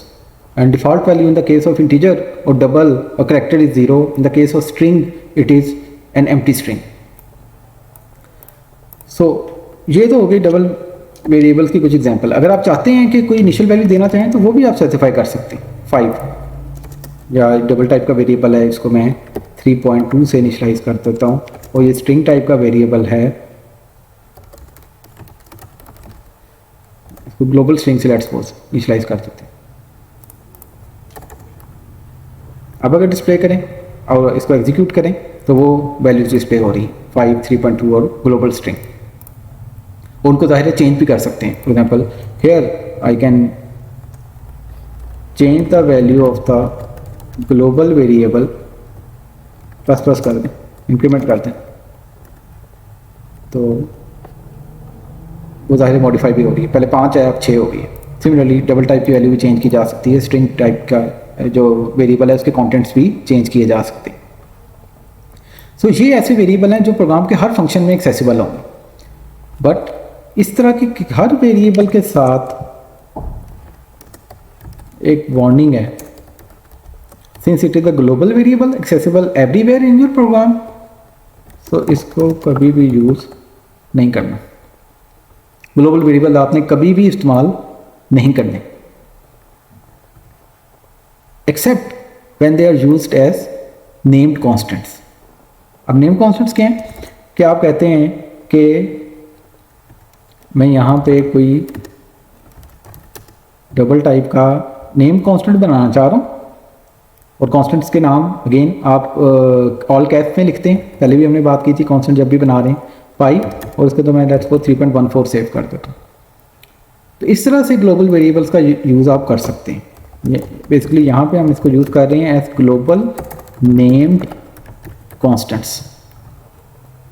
पहले भी हमने बात की हुई है नेम्ड कॉन्स्टेंट्स की, लेकिन पहले वो लोकल होते थे, तो उनको आप ग्लोबल भी बना सकते हैं। आप एक ज्योमेट्री का प्रोग्राम लिख रहे हैं लेट्स सपोज, इसमें पाई की ज़रूरत आपको जगह जगह पड़ेगी, तो आप वहाँ पे ये कर सकते हैं कि उसको एक ग्लोबल नेम कांस्टेंट के तौर पे बना लें और जहाँ पे भी इसकी ज़रूरत पड़ती है उसको इस्तेमाल कर लें, लेकिन वेरिएबल्स के तौर पे उसका इस्तेमाल बिल्कुल नहीं करना।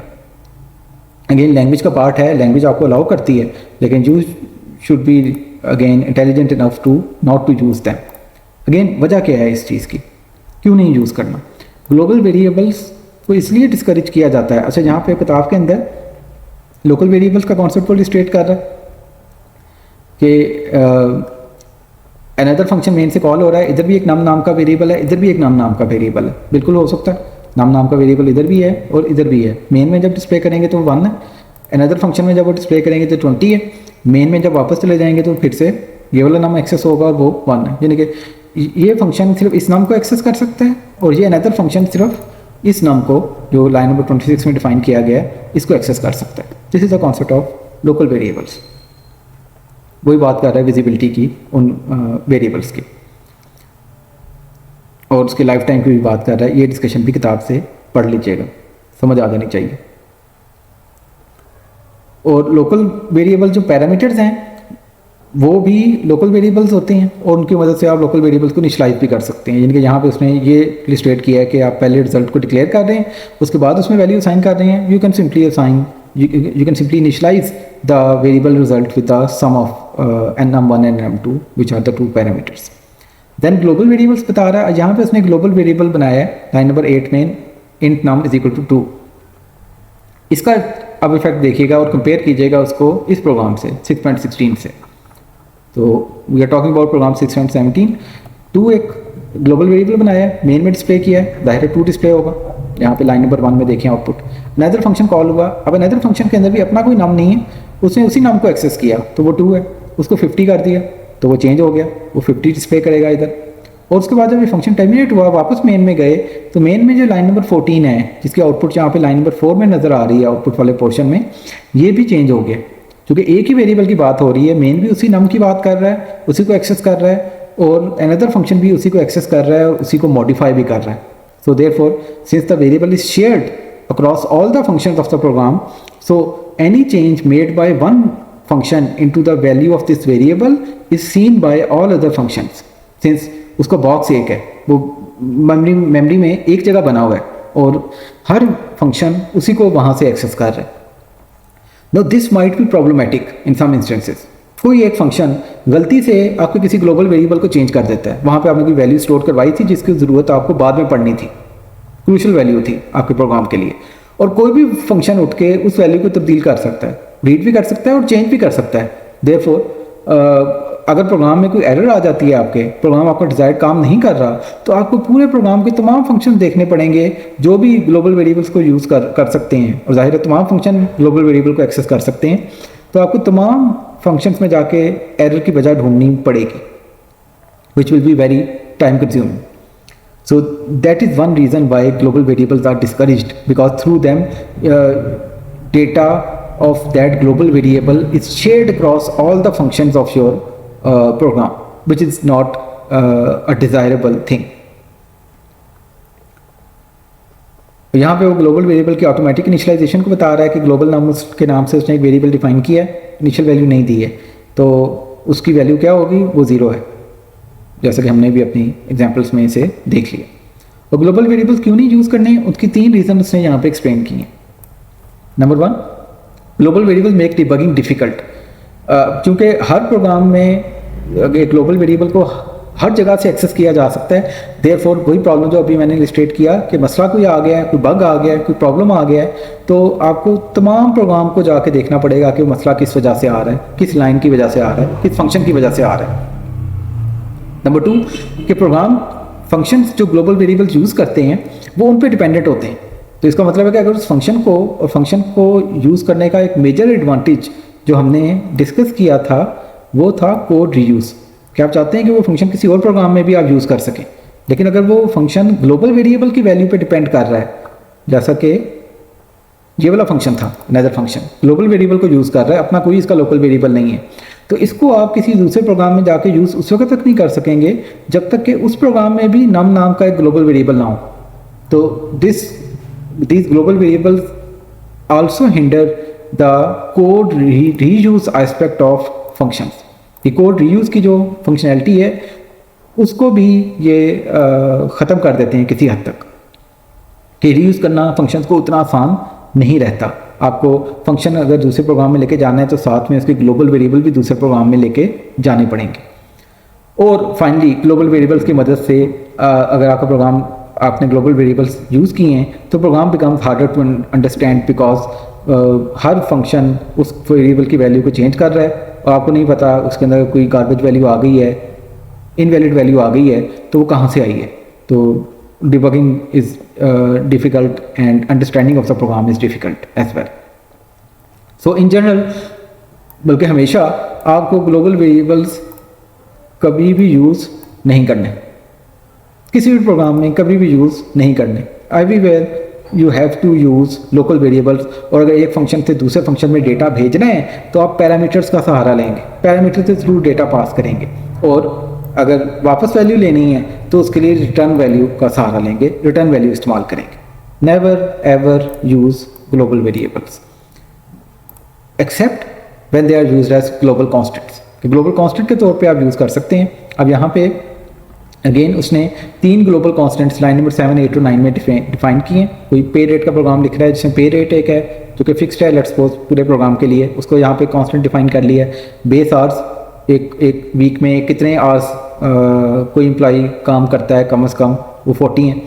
OT multiplier, over time multiplier 1.5 है, कि जो बेसिकली लॉजिक ये है इस प्रोग्राम के अंदर कि जो ओवर टाइम ले रहा होगा, 40 घंटे से ज़्यादा काम करेगा, उसको एक्स्ट्रा 50% उन घंटों का एक्स्ट्रा आवर्स का पे किया जाएगा। ये 3 उसने ग्लोबल कॉन्स्टेंट्स फाइन किए हैं और उनको वो फिर यूज़ कर रहा है। और चूंकि कॉन्स्टेंट्स हैं इसलिए उनके नाम भी कैपिटल लेटर्स में हैं और वर्ड्स को अंडरस्कोर से सेपरेट किया है। तो इस तरह से आप ग्लोबल वेरिएबल्स यूज़ कर सकते हैं if they are used as global constants, not as variables but as constants. But still अगर आप ग्लोबल कॉन्स्टेंट्स भी यूज़ करते हैं अपने प्रोग्राम में तो स्टिल आपका जो रीयूज़ वाला एस्पेक्ट है, कि यहाँ पे जो हमने डिसएडवांटेज 2 डिस्कस किया था कि function that use global variable are usually dependent on those variables that will still remain there. कि आप अगर ग्लोबल कांस्टेंट के ऊपर डिपेंड कर रहा है कोई फंक्शन, फॉर एग्जांपल ये वाला गेट बेस पे का फंक्शन उस ग्लोबल कांस्टेंट बेस आवर्स को यूज़ कर रहा है, पे रेट को यूज़ कर रहा है, जो कि इसके लोकल वेरिएबल्स नहीं हैं। तो आप इसको किसी और जगह पे यूज़ करना चाहते हैं, इस फंक्शन की लॉजिक को किसी और प्रोग्राम में यूज़ करना चाहते हैं, तो ना सिर्फ इस फंक्शन को लेके जाना पड़ेगा उस प्रोग्राम में, बल्कि इन कॉन्स्टेंट्स को भी उठा के उस प्रोग्राम में लेके जाना पड़ेगा। तो code reuse becomes difficult whenever you use global variables or even if you use global constants. So try to avoid using global constants as well. Global global variables तो कभी भी यूज़ नहीं करने, और global constants यूज़ कर सकते हैं अपने प्रोग्राम्स में, आप लैब्स में, असाइनमेंट्स में, लेकिन try to avoid using them. अगर यानी कि कांस्टेंट की ज़रूरत है भी तो उसको लोकल नेम कांस्टेंट के तौर पे आप डिफाइन कर सकते हैं जिस इस फंक्शन में इसकी ज़रूरत है।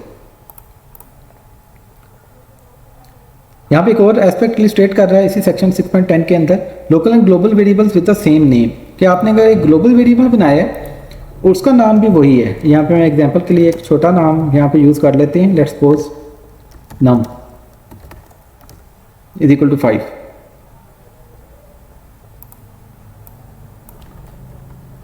Let's comment this out.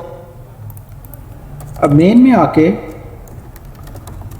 आप num को एक्सेस करते हैं। अब num कोई लोकल वेरिएबल तो नहीं है, तो वो ग्लोबल वेरिएबल num को एक्सेस करेगा और 5 स्क्रीन पे डिस्प्ले हो जाएगा।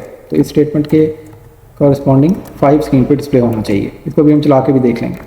फिर मैं एक लोकल वेरिएबल उसी नाम का डिफाइन कर देता हूँ और उसके अंदर लेट्स सपोज मैं सेव कर लेता हूँ 123। अब मैं num को डिस्प्ले करता हूँ दोबारा से, तो अब क्या होगा, अब यहाँ पे 123 डिस्प्ले होगा। स्टेटमेंट वही है, यहाँ पे मैं सी आउट num कर रहा हूँ क्योंकि लोकल वेरिएबल नहीं है num नाम का, तो वो ग्लोबल स्कोप में गया, ग्लोबल स्कोप में जाके ढूंढा, वहाँ पे उसे num नाम का एक वेरिएबल मिल गया, उसको उसने एक्सेस कर लिया और 5 डिस्प्ले कर दिया। फिर मैंने लोकल भी एक num नाम का वेरिएबल बना लिया। अब लोकल वेरिएबल बनाने से ये ग्लोबल वेरिएबल जो उसी नाम का था वो हाइड हो गया। तो this variable hides the global variable num, उसको छुपा देता है। तो अब मेन में इस डेफिनेशन के बाद मैं अगर ग्लोबल वेरिएबल num को एक्सेस करना चाहूँ तो वो मैं नहीं कर सकता। तो जहाँ पे जब num एक्सेस होगा तो 123 एक्सेस होगा, इसके बाद भी जिस भी मेन की जिस भी लाइन में num को एक्सेस करूँगा तो इस 123 को ही वो एक्सेस कर रहा होगा।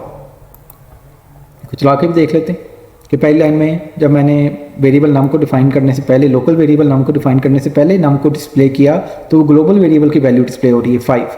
और उसके बाद जब मैंने लोकल वेरिएबल बना लिया उस नाम का तो अब वो num को 123 डिस्प्ले कर रहा है जो कि लोकल वेरिएबल की वैल्यू है, ग्लोबल वेरिएबल एक्सेसिबल नहीं है।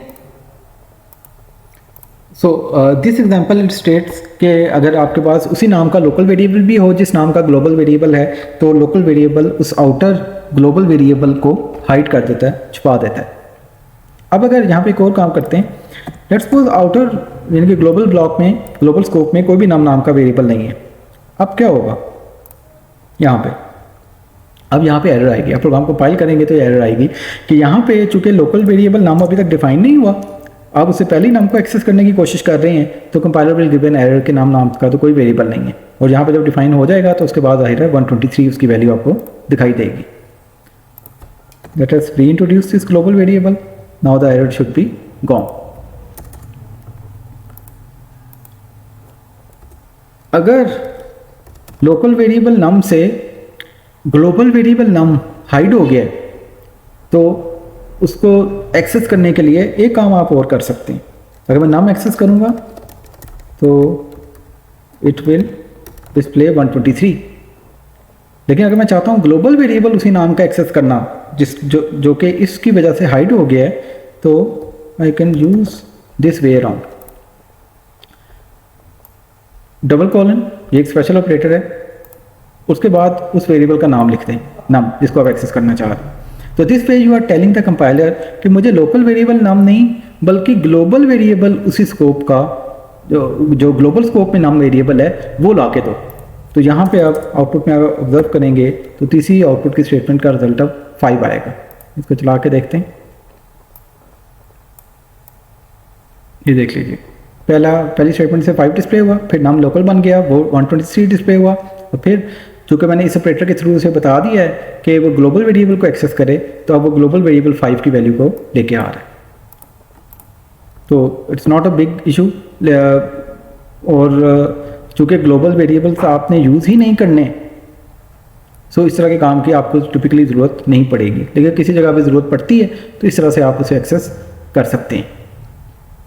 अच्छा, अब इसकी डिफरेंट वेरिएशन आपको खुद से ट्राई करनी चाहिए कि अगर मैं यहाँ पे भी एक और स्कोप शुरू करता हूँ, एक ब्लॉक बनाता हूँ स्टेटमेंट्स का, और इसमें भी एक और num बना लेता हूँ 4 5 6। तो with in this block num की वैल्यू अब 123 एक्सेसिबल नहीं होगी, ये वाला नाम एक्सेसिबल नहीं होगा, बल्कि 456 एक्सेसिबल होगा। और अगर मैं इससे पहले नाम को एक्सेस करता हूँ तो दिस विल एक्सेस 123। तो रूल इसके बेसिकली वो जिस भी ब्लॉक में आप वेरिएबल को एक्सेस करने की कोशिश कर रहे हैं वो उस ब्लॉक में उस स्टेटमेंट से पहले उसकी डेफिनेशन ढूंढता है। अब इस ब्लॉक में इस स्टेटमेंट से पहले इस ब्लॉक के अंदर नम नाम का कोई वेरिएबल नहीं है, तो it will go to the outer block. Outer block में नम है, उसको एक्सेस कर लेगा, 123 डिस्प्ले कर देगा। फिर लोकल चूंकि नम बन गया है 456, तो आउटर ब्लॉक्स के तमाम नम हिडन हो गए हैं। अब यहाँ पे 456 डिस्प्ले होगा। इसको चला के देखते हैं, यहाँ पे 5 डिस्प्ले होगा, ये पहली सी आउट की स्टेटमेंट है। यहाँ पे 123 डिस्प्ले होगा, यहाँ पे 456 डिस्प्ले होगा। वही आउटपुट आ रही है 5, 123 एंड 456। लेट्स सपोज कि ये वेरिएबल नहीं है। अब ये नम कौन सा एक्सेस होगा? अब जो कि आउटर स्कोप में भी कोई नम नहीं है, तो पहले उसने यहाँ पे ढूंढा नम, इस ब्रेस के बाद इस स्टेटमेंट से पहले कोई नम है नहीं। आउटर ब्लॉक में देखा, वहाँ पे भी नहीं। फिर ग्लोबल में जाएगा और ग्लोबल में नम है, तो अब यहाँ पे इस स्टेटमेंट की आउटपुट आएगी 5। पहले की भी 5 आएगी, इसकी भी 5 आएगी और इसकी आउटपुट आएगी 456। Output is 5, 5 and 456। So this example again illustrates के अगर लोकल वेरिएबल्स और ग्लोबल वेरिएबल्स हों विद द सेम नेम, या लोकल वेरिएबल्स ही इनर स्कोप्स के अंदर उसी नाम के आप रिपीट करते हैं, तो वो आउटर स्कोप के उसी वेरिएबल को हाइड कर देता है। टिपिकली वैसे दिस इज़ नॉट इनकरेज कि आपने अगर आउटर स्कोप में भी एक वेरिएबल बनाया है, इफ एल्स के अंदर भी जाके एक और वेरिएबल उसी नाम का बना लें, तो इट इज़ टिपिकली डिस्करेज्ड। क्योंकि आपने अगर 2 ज़्यादा वेरिएबल बनाए हैं तो उनको सेपरेट नाम दें, डिफरेंट नाम दें, ताकि इस तरह का प्रॉब्लम अराइज ही ना हो। अगर होता है अराइज इस किस्म के कोड सेगमेंट्स में, you should know what output to expect. तो इसकी थोड़ी सी एग्जांपल खुद इंप्लीमेंट करके देख लीजिएगा। पहले जो भी एग्जांपल बना रहे हैं उसकी आउटपुट खुद लिखें पेपर के ऊपर कि आपके ख्याल में क्या आउटपुट होनी चाहिए, और फिर उसको चला के देखें विजुअल स्टूडियो के अंदर, किसी भी कंपाइलर के अंदर, कि क्या वाकई वही आउटपुट आ रही है या नहीं आ रही। तो 3-4 एग्जांपल इस तरह के करके देख लेंगे तो this concept should be clear, अगर अभी तक नहीं हुआ। सो यहाँ पे वो वही चीज़ इलस्ट्रेट कर रहा है। ग्लोबल कांस्टेंट बनाया है बर्ड्स के नाम से, मेन में आके उसको एक्सेस कर रहा है। तो वो ज़ाहिर है मेन में अभी तक तो बर्ड्स नहीं बना था, मेन में कोई बर्ड्स नाम का वेरिएबल या कांस्टेंट नहीं है, तो 500 डिस्प्ले होगा। फिर कैलिफोर्निया एक फंक्शन को कॉल कर रहा है, लोकल इसका सेल्फ डिफाइंड फंक्शन है, और कैलिफोर्निया जब कॉल होता है तो उसके अंदर एक और नेम कांस्टेंट बन गया है बर्ड्स, उसके अंदर 10,000। तो इसके अंदर जब डिस्प्ले कर रहा है इन कैलिफोर्निया दे रहा 10,000 बर्ड्स डिस्प्ले होगा, लेकिन मेन में जाके जब डिस्प्ले करेगा तो मेन चूँकि इस वाले बर्ड्स को ही एक्सेस कर रहा होगा तो वो 500 ही डिस्प्ले करेगा। So we have completed section 6.10। 6.5 से आज हमने डिस्कशन स्टार्ट की थी, passing data by value, and we have covered up till local and global variables section 6.10। So आज के लेक्चर के लिए इतना ही काफ़ी है जी। बाकी जो चैप्टर 6 के बकाया सेक्शंस हैं, 6 सेक्शन अभी रहते हैं, ये हम इंशाल्लाह अगले लेक्चर में पढ़ने की कोशिश करेंगे।